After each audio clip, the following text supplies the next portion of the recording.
evening. Hey, Eric. Is this on? Hello. Good evening and welcome, everybody. We're going to get started in about 2 minutes, so if you could take your seat, that would be much appreciated.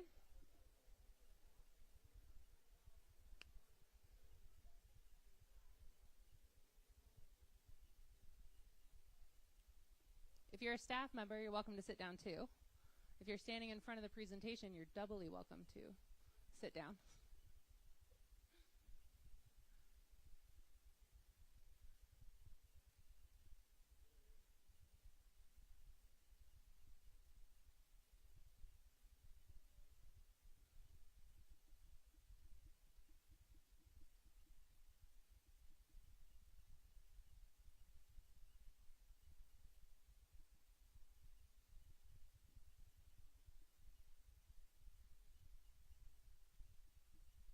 All right, welcome and thank you for coming to our annual town hall. We are going to do the state of the city tonight. That'll be given by Mayor Graham. We will also do some awards for some long-term volunteers for our community and city. And then we will free you all to talk to the experts in the room.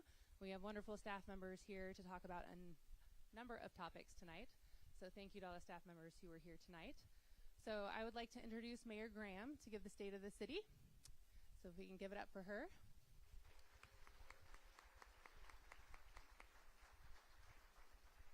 And I just want to doubly recognize her. She is under the weather tonight, and she is still here, which I am thankful because now I don't have to do it. So I'm going to give her another round of applause. Thank you, Mayor Graham.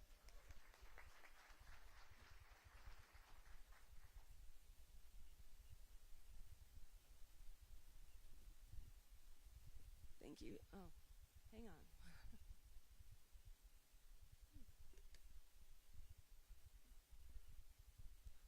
I am going to do my very best not to squeak tonight while I'm talking. That's going to be my goal.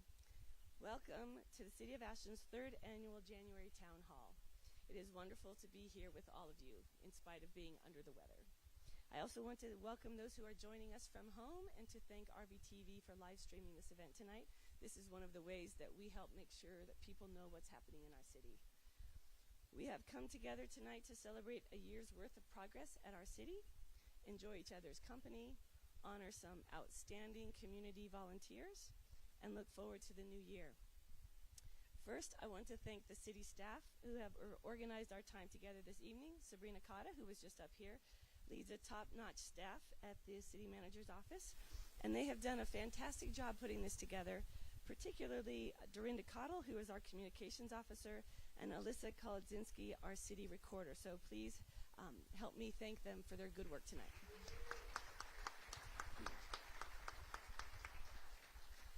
And thank you to SOU for once again hosting this event for our community.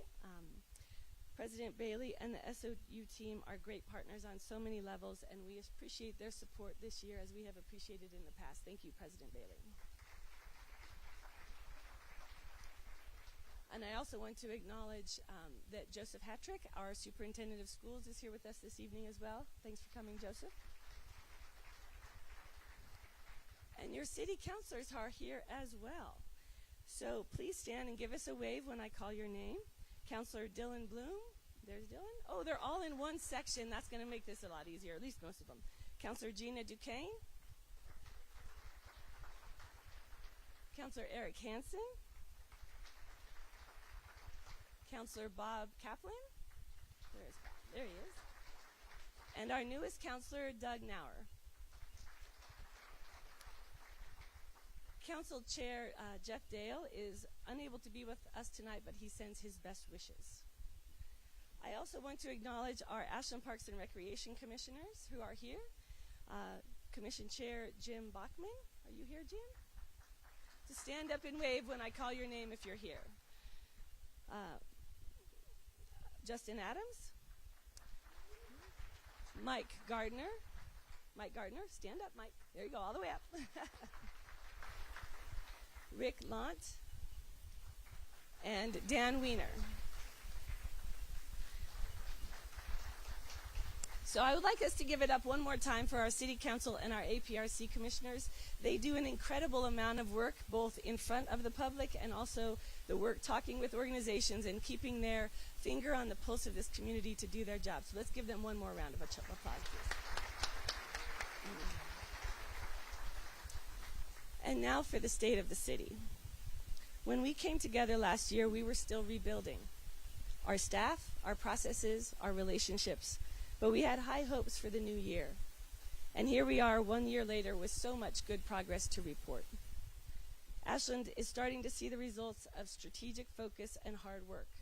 Across our community, we are seeing our partner organizations like SOU, OSF, and the Ashland School District face difficult challenges and make bold moves to ensure their future sustainability. The past 12 months have seen great forward momentum at the city as well, and I'd like to share some of the highlights. The full list will be available on the city's website in the next day or two. So don't worry, I'm not giving you all of the highlights from the city. That would take us way too long. But I want to share the big ones.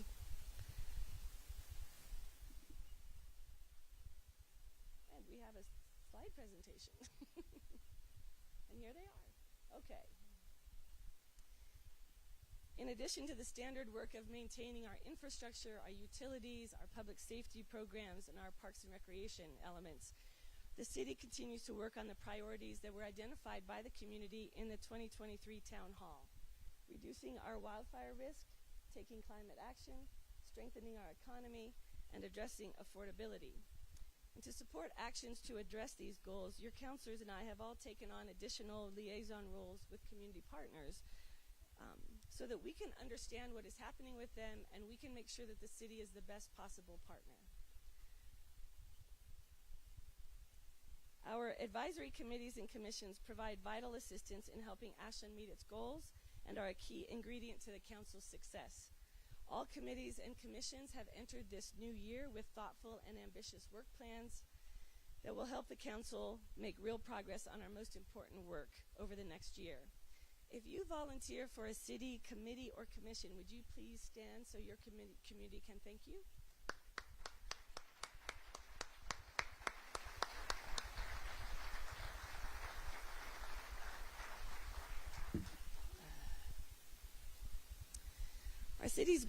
Our city manager's office is key to all of our city accomplishments. So the council filling the permanent city manager role this last year was particularly important.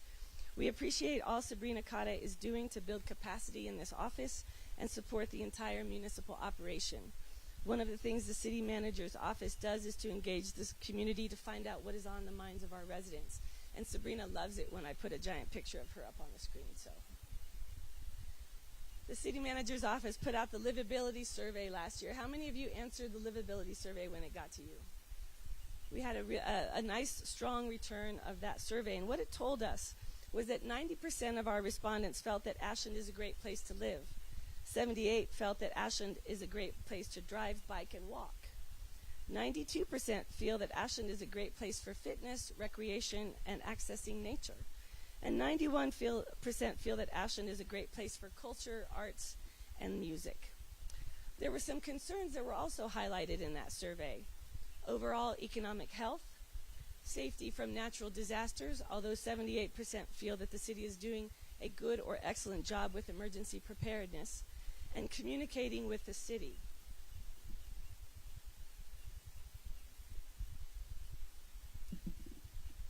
I'm going to share now with you what the city manager's office is already doing to address these concerns. In terms of economic development, we have granted $85,000 to support local events that draw in visitors from outside. We have granted over $256,000 to local businesses for building improvements to their businesses. We've invested over $500,000 in destination marketing through Travel Ashland, awarded $140,000 in early childhood affordability program grants to support working families in our community, and initiated a sandwich board pilot program at the request of our local businesses to allow for signs in front of their shops. In terms of natural disaster response, we have updated our evacuation zones and installed 50 additional street signs, held 10 emergency preparedness and tabletop exercises with community partners to practice emergency response, helped the YMCA and the school district develop evacuation plans and response protocols, implemented the severe weather shelter for 54 nights in 2024, stood up the Joint Emergency Operations Center for 3 different events. And this one is particularly important because of what we learned from the Almeda fire. We continue to refine our emergency communications efforts to ensure that all of you have fast, accurate information in the event of a disaster. And you will have seen this refinement when we had that brush fire just outside of the city this last year. If you were signed up for our emergency alerts, you would have seen that the city is working very hard to keep you updated in real time. In terms of communications, how many of you have gone to our new website? Oh, there is more to be done there. 22,000 visits a month to our new website. And I know what an incredible lift that was in terms of the staff and what they had to do in order to get that in place. We had been essentially using our website as a repository of old documents, and so it was an incredible lift. And we are hoping that it is helping everyone find what they need when they come to the city looking for services. In addition, we started our See, Click, Fix. We got that app underway so that you can tell us when you see something that needs the city's attention. It is also on the website. We hosted coffee and conversations events with our city council and city staff. We increased our social media presence so that we can help get the word out about more of the events and the activities at the city. The city manager is now holding office hours where the public is free to come in and talk with her. And we now have a Council Corner article in the Ashland News, and we also have a new column just this last month in the sneak preview. Our city staff also helped our community move forward with our sister city relationships by working with the Amigo Club to welcome representatives from our longtime sister city, Guanajuato, Mexico, and send Ashland representatives to Guanajuato. They also supported our community partner, the Ashland Sviatahirsk Aid Project, in raising the funds to send our Ukrainian sister city, Sviatahirsk, a new dump truck. And you can't see it very well, but there's a little insignia, a thing that says Ashland on the front there. Before we move on from the city manager's office, which is where our emergency management efforts live, we are going to practice remembering our evacuation zones. We did this last year, and we're going to do it every year because it is incredibly important that we all know our evacuation zones. So on the count of 3, I want you to yell out your evacuation zone. All right? You ready? 1, 2, 3. 6! Give yourself a hand. If you didn't know your zone or you cheated and made something up when we had to yell, you are in luck because our emergency services folks are here tonight. They can help you get the information you need. No one will make you confess to anything. They are just here to help. And that was a wonderful sound. I think it was louder than last year. I think we have more people who know their evacuation zones this year. On the staffing side, I am so pleased to report that our turnover rate has held for the second year at 8%, which is well within the typical kind of standard range for an organization of the city's size. And that good effort required hiring and onboarding 43 new employees last year, including key positions like Deputy City Manager, Parks and Recreation Director, the Golf Course Manager, and Water Quality Supervisor. Over in ComDev, they provide development assistance for residents, business owners, and developers. The office is also the home of our work to address the housing crisis, provide assistance to our low-income neighbors, and develop public art projects. Our ComDev team this last year worked to implement the action items in the city's housing production strategy. And we did this by providing plans free of charge to property owners who would like to create second units on their properties. So if you have enough space on your property and you would like to create an accessory dwelling unit, you can get free plans from the city, so you can go immediately to construction. They also assisted the council in land banking our first 6 affordable lots in the Beach Creek subdivision. They supported the development of a community land trust. And all of these things are key elements of that housing production strategy. And I think one of the things that happens sometimes with local governments is we see a lot of planning, we don't see as much implementation. And so what they're doing in the ComDev department to move those larger efforts forward is really critical to us meeting our goals as a community. They also, and this is where the day-to-day work comes in, they issued over 1,100 building permits and processed 74 land use applications, performed plan reviews on 510 projects in the city of Ashland, and conducted over 3,800 inspections. They also investigated 242 code violation complaints. And importantly, and this comes to that place of helping the community and the city be more efficient, the department pulled together a management advisory committee to develop recommendations to improve the online permitting process, encourage accessory dwelling units, simplify the tree removal permit process, and come up with other strategies to streamline the processes that folks have when they come to the ComDev department for help. They moved the city forward in identifying climate-friendly and equitable areas under state law. And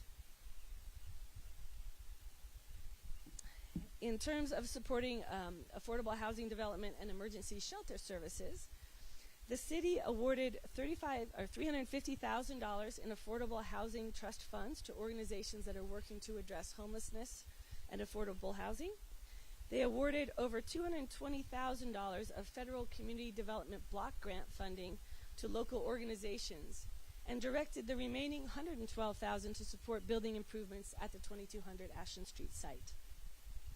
They awarded $134,000 to community partners to develop or to distribute essential services to those in need, and they completed a homeless services assessment to help guide future efforts. And that was one of the main lifts that the Housing and Human Services Advisory Committee did last year. We asked them to focus on this, and they did a Herculean job of bringing that across the finish line on time, so that the ad hoc committee that the city put together to identify the uses that will be at this building on Ashland Street could use that assessment in making that plan. In terms of our municipal court, the council appointed Judge Ryan Mulkins after the retirement of Judge Pam Turner earlier this year. In 2024, the court processed almost 2,000 cases, conducted 74 criminal hearings, cleared 324 warrants, and implemented an online records search program. Again, back to that theme of streamlining our operations. In terms of our Department of Innovation and Technology, or our DO-IT department, I think we particularly like that acronym works so well. They focus heavily on making improvements to our technology systems that had been planned in the 2023 planning processes. The team implemented new network monitoring practices that result in 4,500 cases and 218 incident investigations, implemented a new ticketing system and asset management program, upgraded software for major systems in the city, and our GIS staff updated evacuation maps so that they could include the evacuation zones that are just outside the city but are in the county system, and so that people can understand what is happening if something's happening in an evacuation zone that isn't within our 10 evacuation zones. And they also helped us deploy the SeeClickFix app and put all of the city's maps in one place on the website so that you can find them when you go looking for them. Over at AFN, 2024 saw 4 miles of new fiber optic cable installed, and the new network expanded to businesses on the south side of Ashland and the Railroad District. AFN has an all-time record number of customers in the network at 4,264. Over in Public Works, it was a big year again for implementing projects that had been planned in previous years. The Ashland Street project, which included protected bike lanes and improved pedestrian safety elements. We all have seen that as we've driven down Ashland Street on that side of town. They completed the wastewater UV system upgrades and the wastewater treatment plant outfall relocation project. And that's the project that is helping to make sure that the water that we put back into the creek after we have treated it is not so warm that it causes problems for native fish. So that's a critical, not only a utility project, but also one that is critical for our conservation ethic. They also completed the roof and floor repairs to Briscoe School, and as we all know, the repairs to the community center and Pioneer Hall are underway. Now we'll move on to public safety, and we'll talk about what happened this last year when we called for help. Ashland Fire and Rescue crews responded to 5,916 calls for service, which is up 9% from 2023. Of these, a little bit over 1,000 were for fire calls. The remaining almost 5,000 were medical, with 10 being special rescue calls, and 121 of these calls were for incidences that were on the interstates. So remember that our people are also taking care of a section of the interstate. We offered mutual aid to Mercy's ambulance service area 99 times, which was down from 137 a year before, and we asked for help from them 89 times. Our single-role emergency medical service teams have been wildly successful at helping us meet the growing demand for services while keeping our firefighters closer to home during wildfire season. So these teams are entirely focused on medical calls. And what has happened since we put this program in place is that last year in 2023, every little bit over 3 days, we would have a call come in where we would have to ask for help. Last year it was a little bit over every day, so 1.2 days. Every 1.2 days, a call would come in that we would have to ask for help for. This year it was 3.17 days. So that's an incredible improvement over where we were before. And it really is because of this innovative system that the fire and rescue folks have put into place. We also responded to a mass die-off of trees in our watershed by thinning dead and dying trees. Over 450 acres were treated, and 40% of that cost was compensated to us by partnering with a mill to turn those trees into wood products. We also assisted the Forest Service in conducting controlled burns on over 125 acres to protect our community from wildfire, hosted the Green Debris Drop-Off Day, and continued to help Ashland residents address wildfire risk through FEMA's Pre-Disaster Risk Mitigation Grant that we received a couple of years ago. We trained and supported Community Emergency Response Team and Wildfire Risk Assessment Program volunteers. And we took the mutual aid concept one step further by sending assistance down to help our friends with the LA fires. So thank you so much to our Ashland Fire and Rescue team. On the other side of public safety, the Ashland Police Department handled 24,990 calls for service. That's a lot. I heard that. It is a lot. We tend to see our officers in different places, and I think it's good at times to step back and say, wow, how many times is this community actually calling on them for help? It is incredible how many calls they respond to. In addition, they brought on 7 new team members and reinstituted the School Resource Officer Program, which we had been trying to reinstitute for quite some time. And they established a second satellite office near Exit 14. And we know we love our parades and our outdoor events, and so one of the things that our police officers do is make sure that we can frolic in the streets and we can dance and we can have our good time, and we can do it safely. So that's one of the other elements that we appreciate from our Ashland Police Department. Our public safety programs rely heavily on community volunteers. If you volunteer with either Ashland Fire and Rescue or the Ashland Police Department, would you please stand and receive the appreciation of your grateful community?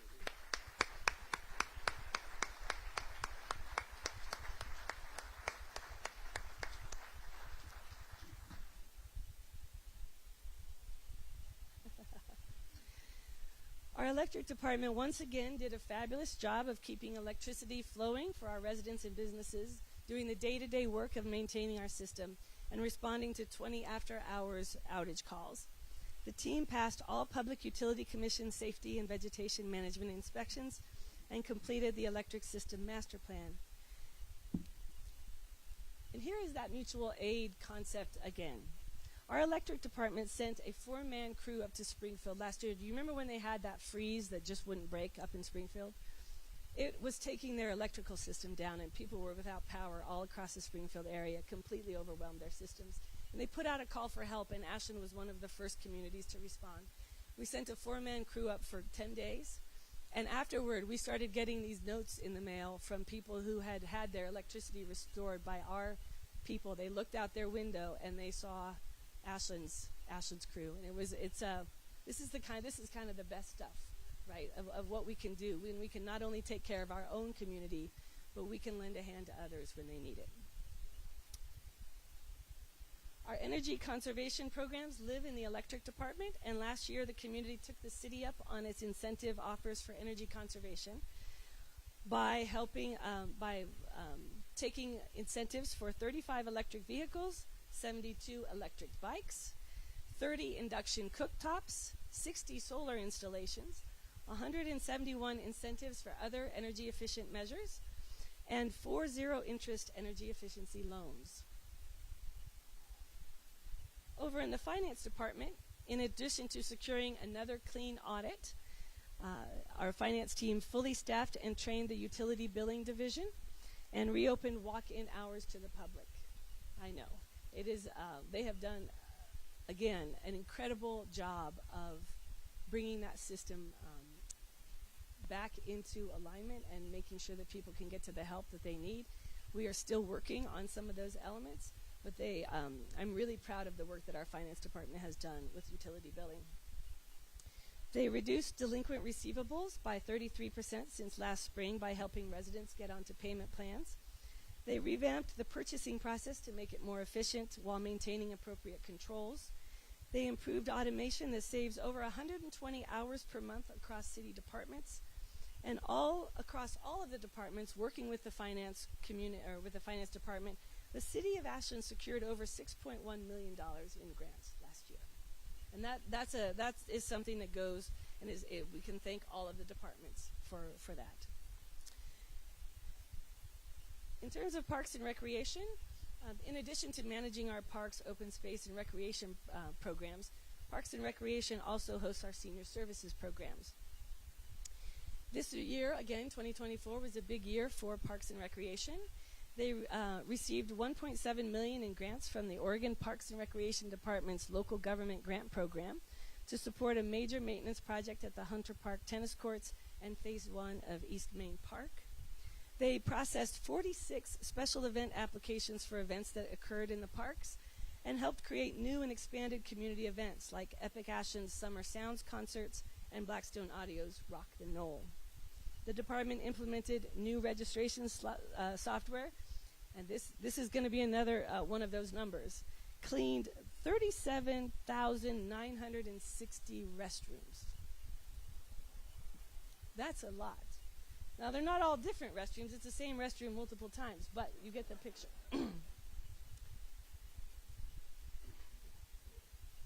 Over 19,000 people participated in senior services programs, and the Recreation Division provided over 250 programs that resulted in over 1,200 hours of programs and classes. A special thank you to the Ashland Parks Foundation for raising the $800,000 necessary to restore the Butler-Perazzi Fountain. The work of Parks and Recreation also depends on the dedication of a small army of volunteers who contributed over 12,000 hours of their time in 2024. If you volunteer for any parks, recreation, or senior programs, or anywhere else in the city that I have not mentioned up to this point yet, please stand and let us acknowledge your good work.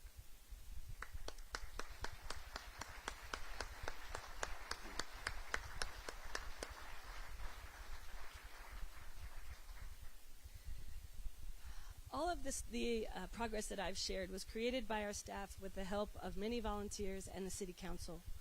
You will notice a trend running through the various departments of improving systems and efficiency, automating and simplifying processes to better serve our residents, and to make city government processes more cost-effective. Our staff has made great strides in this organization-wide effort this year, and will continue this good work into the future. We have an incredible staff, and many of them are here with us this evening. In my 6 years of being involved with the City Council, I have been continually impressed with their dedication, professionalism, creativity, and work ethic. If you are a staff person for the City of Ashland, would you please stand, or if you're already standing, please wave, and receive appreciation from your community.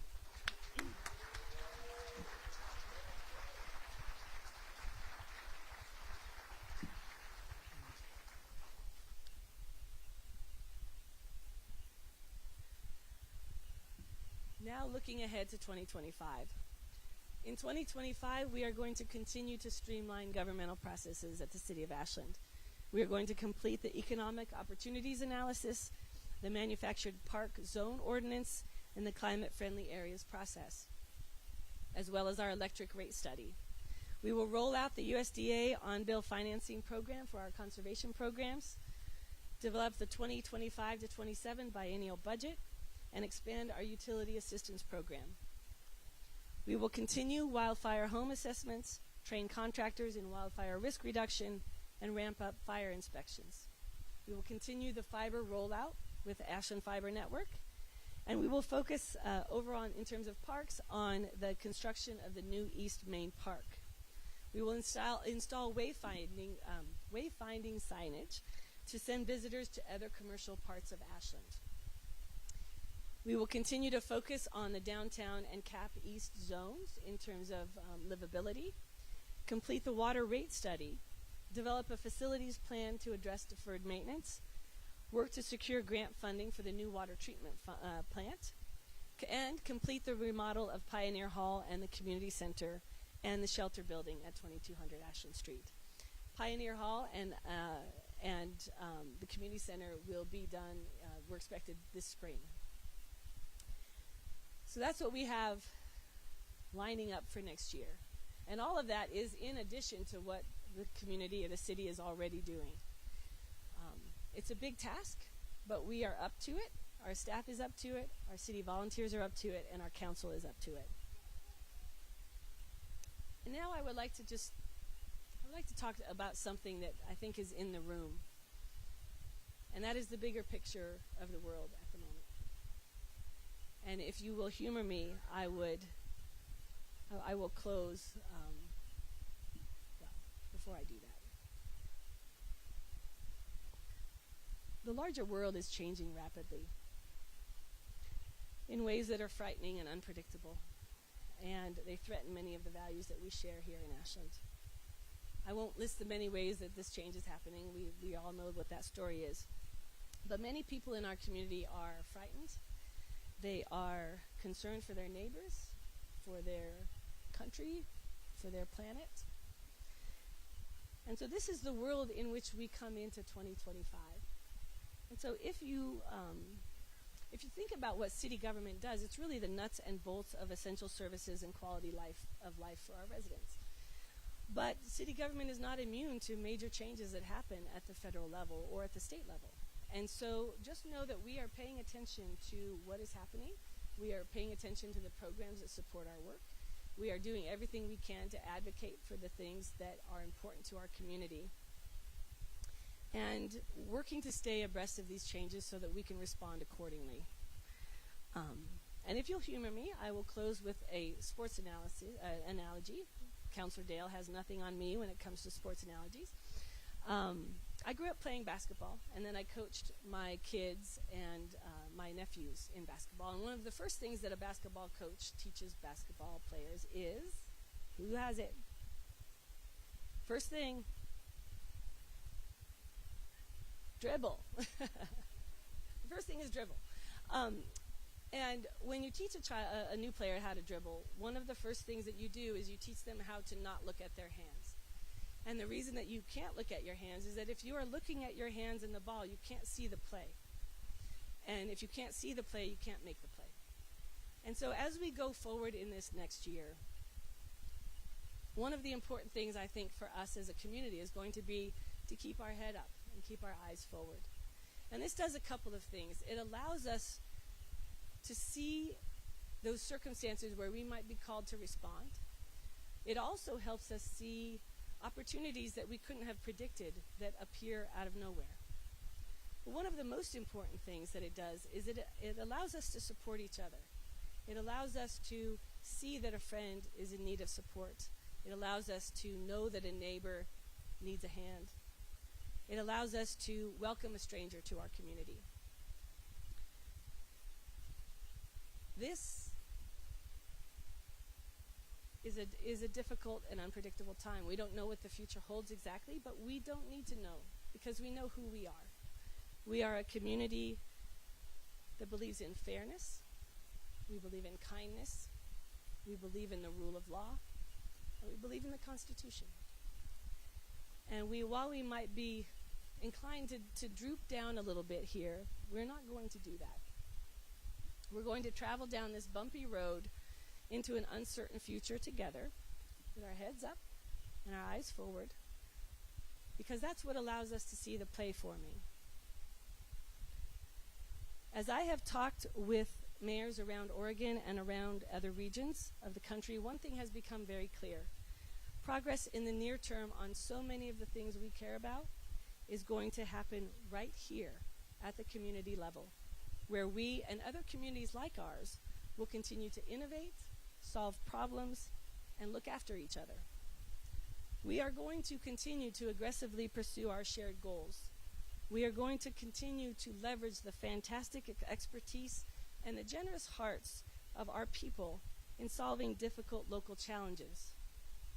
And each of us will stumble at some point, so we're going to take care of each other. And we're going to find joy wherever we can, any chance we get. It is my honor and privilege to serve as your mayor. As we face these challenges, there is no place else I would rather be, and no one else I would rather be with. Ernest Hemingway once said, "Courage is grace under pressure." Let's make 2025 a year of great courage. So heads up and eyes forward, Ashland. There is no shortage of good work to be done. And here in Ashland, always, but especially now, we are better together. Thank you.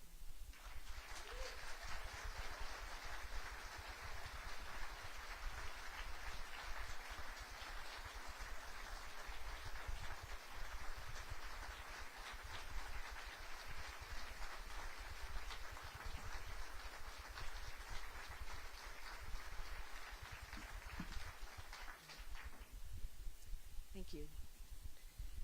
We will now move on to our awards presentation. It is now my honor to present the James M. Ragland Volunteer Spirit Community Service Award. Established in 1994, this award was created to honor the contribution of the many public volunteers in the city of Ashland. It is presented annually in memory of James M. Ragland, who was an Ashland City Council President, Planning Commissioner, and Community Visionary, whose dedication and volunteerism was a major influence in the order and beauty that is Ashland today. Past recipients of the award have included individuals, volunteer groups, and organizations that have made significant contributions to Ashland in a variety of ways. This year, we have one award winner, Cherise Sidoriak. Cherise, oh yeah, we're going to do this several times.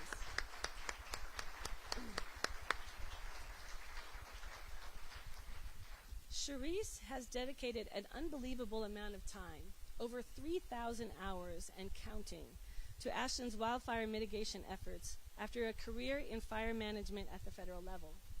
Cherise shares her whole self and is one of our most reliable and dedicated volunteers. Here are just a few of the accomplishments and ongoing projects Cherise is contributing to. She initiated and co-developed the Wildfire Risk Assessment Program that trains volunteers who have now performed over 300 wildfire risk assessments at people's homes throughout Ashland for free. She designed a database tool that helps people select appropriate plants for their yard. Cherise became an integral part of the team to rewrite the Ashland Community Wildfire Protection Plan. And in this ongoing effort, she has co-authored the successful grant for $250,000 to update the plan, assembled a CWPP project guide to help community members and staff navigate the plan update process, which is no small thing if you've seen one of these plan processes. She also serves as community liaison and co-lead on the CWPP team and leads a work group coordinating other volunteers to help interview members of socially vulnerable populations and develop strategies to reduce their wildfire risk.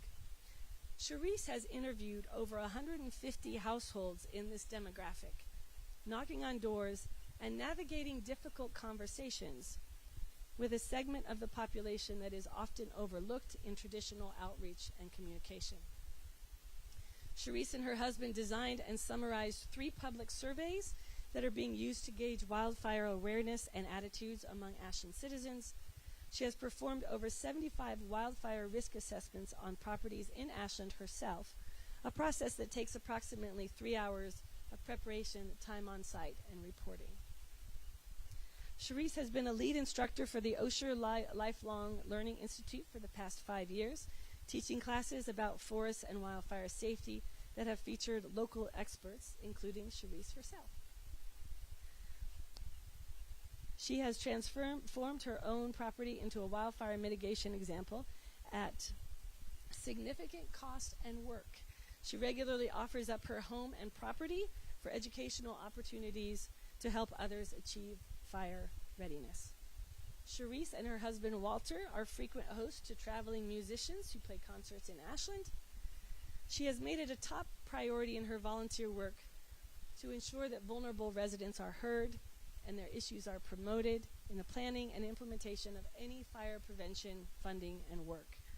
Her broader work on wildfire issues helps put Ashland in a position to be one of the most forward-thinking and acting communities in the country. Charisse inspires people to act and make changes and helps organize the collective work of wildfire mitigation. She is what could be summarized best as a community change agent who has helped to highlight ways we can improve the equitable participation of all citizens in wildfire risk reduction.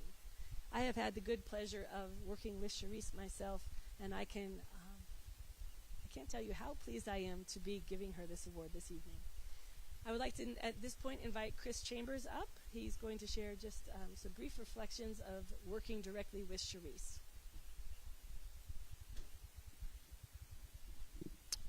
Thank you, Mary Graham. I'm really, really pleased to be here to help honor Charisse. She and I have worked countless hours together just over the past year.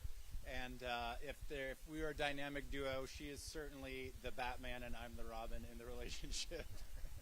Her leadership, what she has brought to the table to this community, the depth that she cares about how we are all going to survive this hotter, drier, and more fiery future is really incredible to behold. The kind of work, the kind of discussions that we have are the kinds of things that most of you probably don't want to think about on a daily basis, and how you're going to evacuate, what happens if my house burns down, all the unpleasantries that we see in the news. And we have to have those discussions and make plans about that every single day. And her fortitude to withstand that, be resilient, come to meetings every day, show up hour after hour after hour is absolutely incredible. And I should also mention that she does not come alone. Her husband Walter is part of the partnership with Charisse, and he has also provided countless hours of volunteer time behind the scenes. So thank you, Walter. I didn't want to forget to mention that. So Charisse, it's really an honor to work with you, and I know that this work is not even close to done, and there's a lot more to do.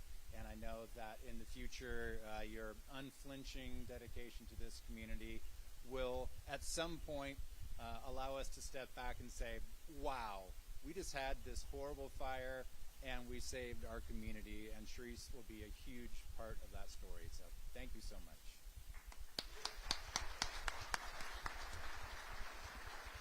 Counselors? So counselors, if you can come up along this side, and then I'll invite Charisse forward, please. I'm going to stay clear for obvious reasons. But if you can line up over there with Chris as well, and Sabrina will present the award.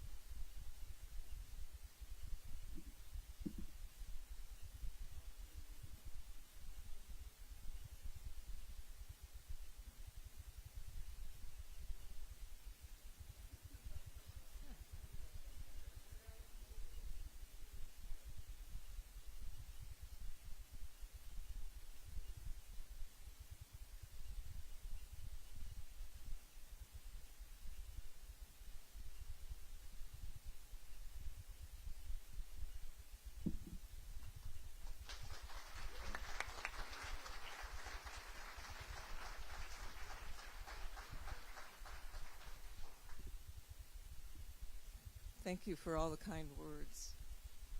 I would like to suggest that we stay silent for about 10 seconds, about minutes, honoring the thousands of people who have been affected by wildfire, especially since the Paradise Fire in 2018. Tens of thousands of homes have been lost, lives disrupted, and over 200 people have been killed. This is just really hard to really appreciate, and it could happen here in Ashland, which is why we are working on a community wildfire protection plan to help you save yourselves. And just a few seconds.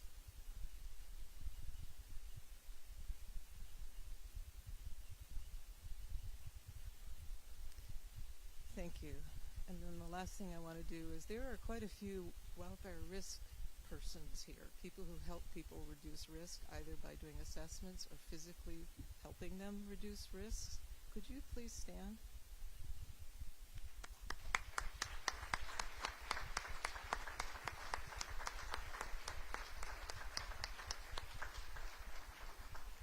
I can attest to the passion that they all have. We all need to be passionate on this topic because it's going to be something we have to face, I'm sorry to say, but we can do it as a community. And I'm looking forward to hearing your comments and thoughts when we release the Community Wildfire Protection Plan, because that's the roadmap to our future, and it should be coming out in April.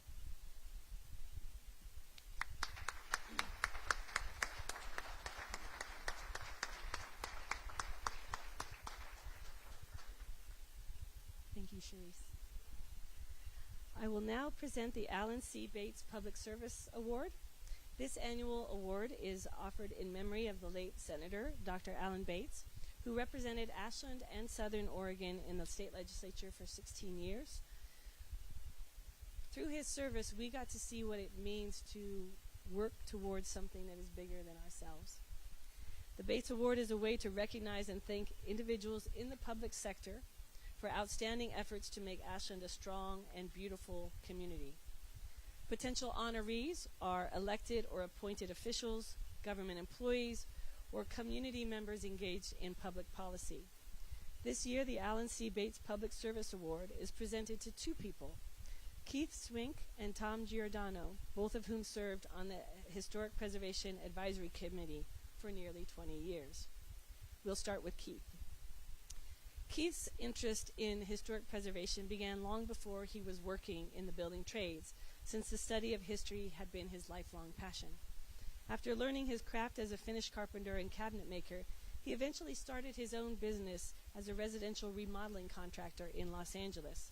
This is when Keith had the opportunity to work on remodeling historic homes, which combined his love of history with the satisfaction of restoring the character and integrity of historic buildings. He soon became aware that Los Angeles had a well-established historic commission, which required compliance with a stringent set of standards. In reflecting on this period, Keith counts himself as fortunate for having had to meet these strict building and design requirements, because he observed firsthand the inferior results from decades of substandard renovations.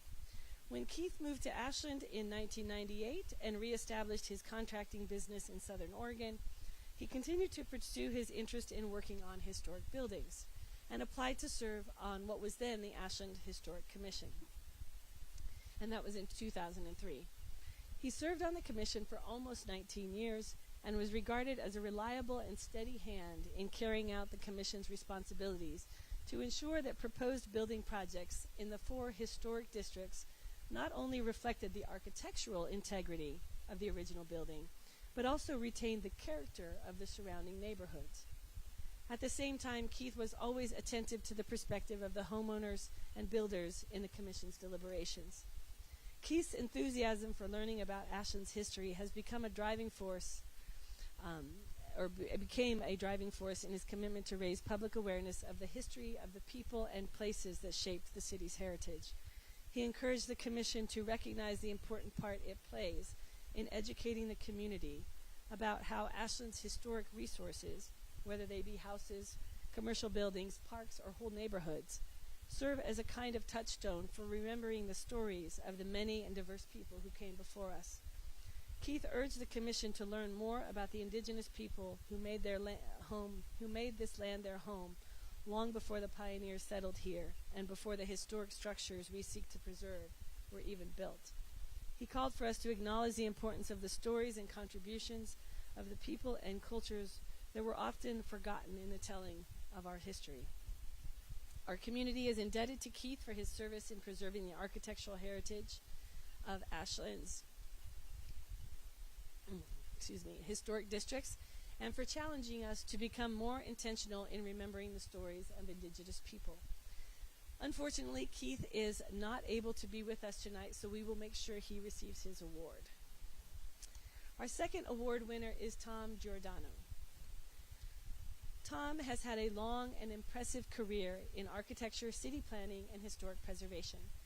When he applied to serve on the City of Ashland Historic Commission in 2002, he already had 32 years of professional experience in the fields of architecture, construction, environmental analysis, urban design, comprehensive planning, and historic preservation. He worked for a variety of public agencies in California and Southern Oregon, while at the same time serving clients in his architectural business. When Tom moved to Southern Oregon in 1990, he continued his work in planning as interim director for the cities of Phoenix, Talent, and Jacksonville. During that time, he was also lending his expertise to the staff of Jackson County and served for 6 years on their historic advisory committee. Tom also made significant contributions to the City of Ashland's planning and development programs over the years. He became a sought-after professional supporting the planning staff in formulating building and design standards. He served as chair of Ashland's Citizen Planning Advisory Committee for 5 years. Tom's writing and illustrations were often featured prominently in various City of Ashland publications. And his work in the development of Ashland's site design and review document helped establish design guidelines that were used for years in directing Ashland's development, and which remain central to the city's current site development and design standards. He was listed as one of the consultants in historic preservation on the website of Oregon State Historic Preservation Office, and whether he was working for clients or fulfilling one of his many public roles, Tom's guiding principle was to educate the people he worked with on ways to find common ground with their preferred designs, while also recognizing the responsibility to work cooperatively with community leaders and staff tasked with assuring compliance and government policies. The quality of Tom's professional work in historic preservation has been acknowledged over the years as the recipient of multiple Ashland Historic Preservation Awards on behalf of his clients, as well as one planning award. And now I would like to invite Derek Severson to come forward, or I would like to invite Brandon Goldman to come forward and share some thoughts about working with Tom. Thank you, Mayor Graham. So it's my great honor to say a few words about Tom Giordano. Words of praise, because he's someone who is dedicated to Ashland's historic preservation and thoughtful planning. It's been an inspiration to me personally, as well as to countless others. As a new city planner, when I started with the city about 25 years ago, Tom was already well entrenched in city matters and working with serving on the Planning Commission and later continuing on as a volunteer on the Ashland Historic Preservation Advisory Committee, and as the mayor noted, the Historic Commission at that time. So as someone learning the ropes coming up, I personally benefited from Tom's willingness to share his extensive expertise, both in planning issues as well as architectural design.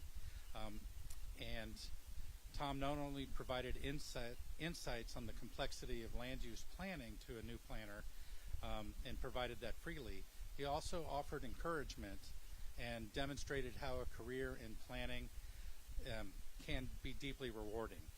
He showed me and many others in our department how our community's identity is shaped through the public process to which he's dedicated himself. Tom's remarkable talent for illustrating design concepts has been especially impactful in our city.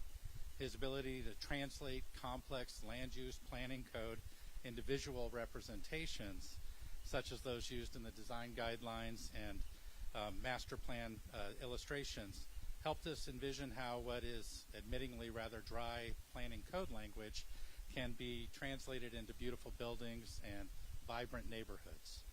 His illustrations have made it easier for the community to see how historic elements that make Ashland special can be preserved while helping visualize how new areas take shape in harmony with the Ashland community.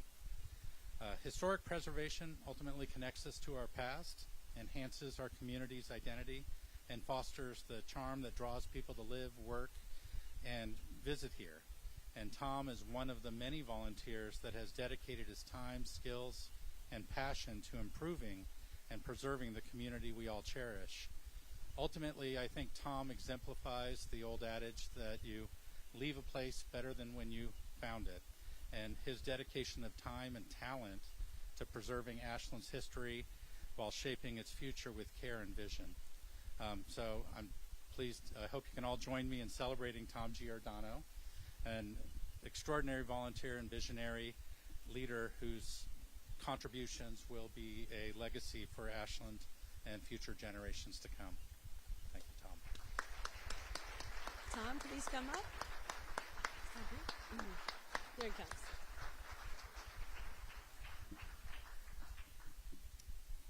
Come on down, Tom.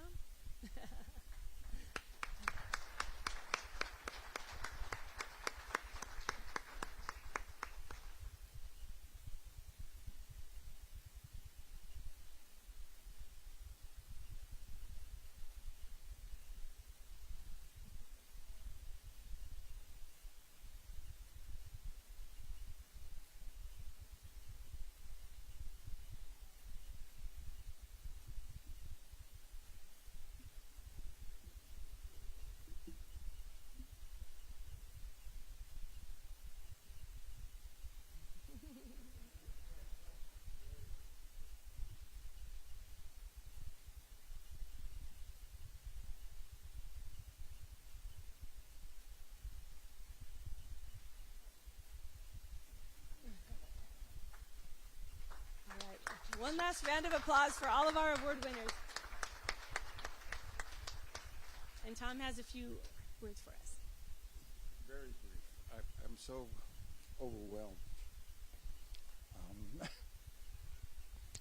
And I'm glad to see the city is still in good hands. I've been not really involved as much as I used to be. And to come here tonight and see all the people, the staff, the elected officials, mayor, I'm just incredibly impressed by all of you, and thank you for your services. Thank you. Thank you, Tom.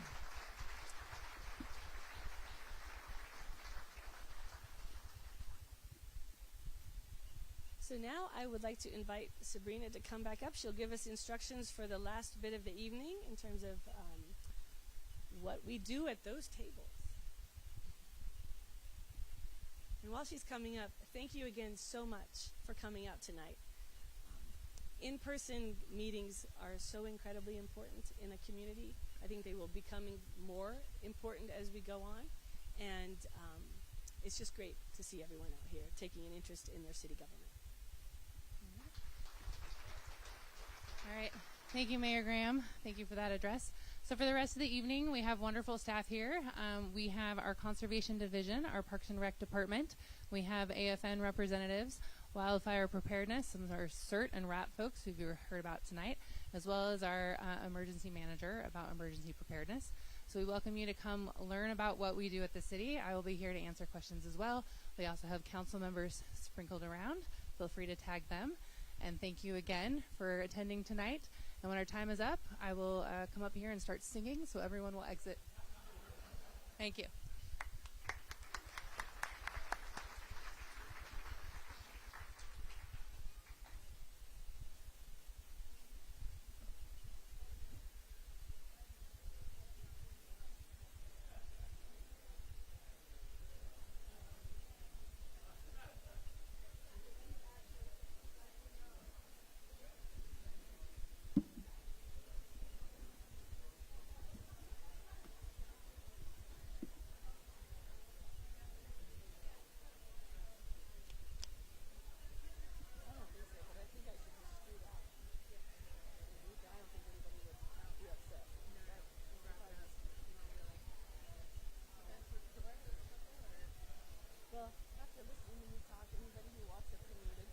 They know.